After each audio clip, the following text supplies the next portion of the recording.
Hello, welcome back to Silverstone Shooting Centre. My name is John and here at our third episode on practical shooting.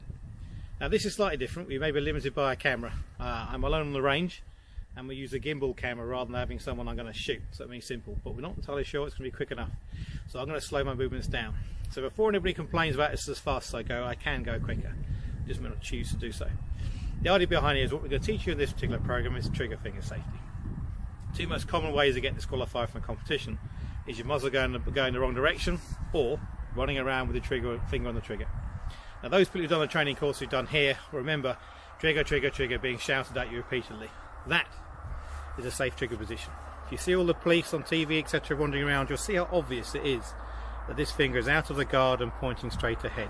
Now it's currently -4 out here at the moment. I'm not wearing any gloves, so I'm freezing for my sport.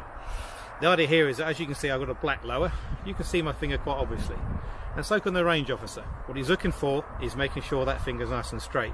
For example, my finger is now bent. It's not actually in the trigger guard at all, you can see, but from a distance. Does that look like my finger on the trigger? Pretty much. That. Keep your finger straight. When you start talking to people, you'll start to realise you start pointing with your finger in a strange way. What I'm going to do now is a little practice, which you can install this in your minds. And again, the range is empty here, but again, from your perspective, again, if you can do this at your local range, it's great.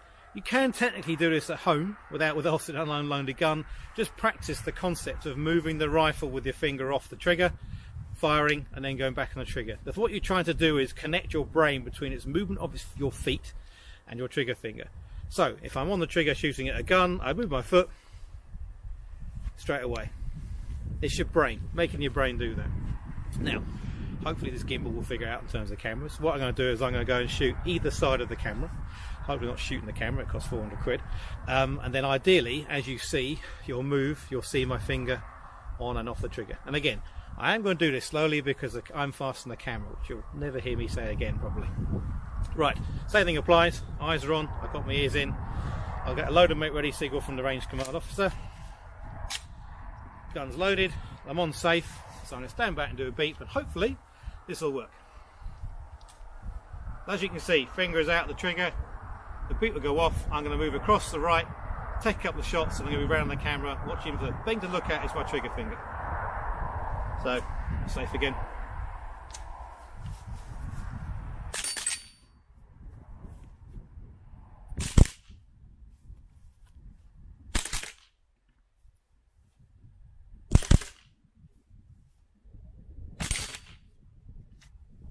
As you can see, the entire time that I'm moving on in terms of traversing the range, the trigger finger is straight. And again, with a nice pink or rather white finger at the moment on a black lower, it's quite easy to see. Now, it's your responsibility to make it obvious. If the range command officer or range officer can't see a trigger finger, he should say so. Make it obvious. That's why I tend not to shoot with gloves on, because a black glove and a black lower, very easy to get misinterpreted. But the crucial thing about all this is that it's the most common form of disqualification. The moment you move, and your finger is on the trigger, it is technically a disqualification straight away. Now, important thing to note, and a few people have said this, is that this is about traversing. If I'm moving from target to target, but I'm staying still, I can keep my finger on the trigger. So, for example, here I'm going to I go one way and the other. I can shoot either side and keep the finger on the trigger. If I do a demonstration of that.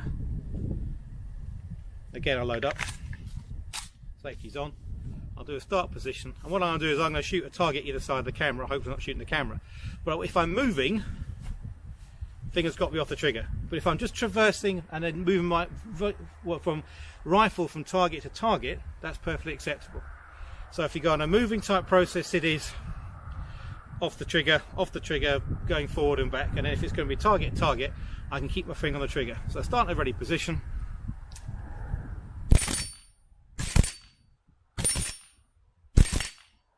Technically I'm still moving the gun, and I'm moving from target to target, but I don't have to finger the trigger at all. It's only when I seek to move that I have to then take the finger off the trigger as I'm moving. Can be a subtle difference. Obviously there I'm only moving a couple of feet, but arguably the fact I've moved my feet means I'm moving, means finger off the trigger if you can.